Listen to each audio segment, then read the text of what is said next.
ಗೊತ್ತಿದೆ 300 ಕೋಟಿ ರೂಪಾಯಿ ಅಷ್ಟು ಹೆಚ್ಚು ಈಗ ಹೊಸ ಅನುದಾನಗಳನ್ನು ಮಂಜೂರಾತಿಯನ್ನು ಮಾಡಿದ್ದೇವೆ. ವಿವಿಧ ಇಲಾಖೆಗಳಲ್ಲಿ ಕಾಮಗಾರಿಗಳನ್ನು 5,000 ಮನೆಗಳು ಕೂಡ ಮಾಡಿದ್ದೇವೆ.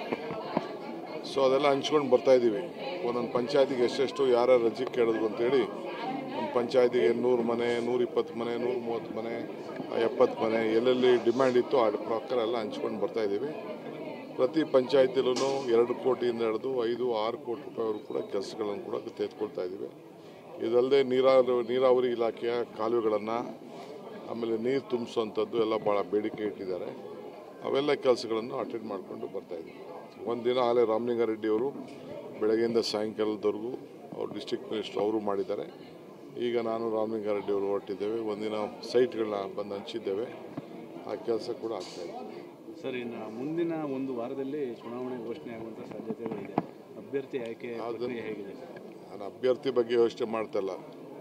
ನಾನೇ ಅಭ್ಯರ್ಥಿ ಅಂತ ತಿಳ್ಕೊಂಡು ವೋಟ್ ಹಾಕಿ ಅಂತ ನಮ್ಮ ಕಾರ್ಯಕರ್ತರಿಗೆ, ನಮ್ಮ ಮತದಾರರಿಗೆ, ಚನ್ನಪಟ್ಟಣ ಕ್ಷೇತ್ರದ ಎಲ್ಲ ಪ್ರತಿಯೊಬ್ಬರು ಕೂಡ ಮನವಿ ಮಾಡ್ತಾಯಿದ್ದೀವಿ. ಕೆಲಸ ಮಾಡೋರು ನಾವು, ನಮ್ಗೆ ವೋಟ್ ಹಾಕಿ, ವ್ಯಕ್ತಿ ಸರ್ಕಾರ ಇವೆರಡೂ ಕೂಡ ನಾನೇ ಇದ್ದೀನಿ ಅಂತ ಹೇಳ್ತೀನಿ.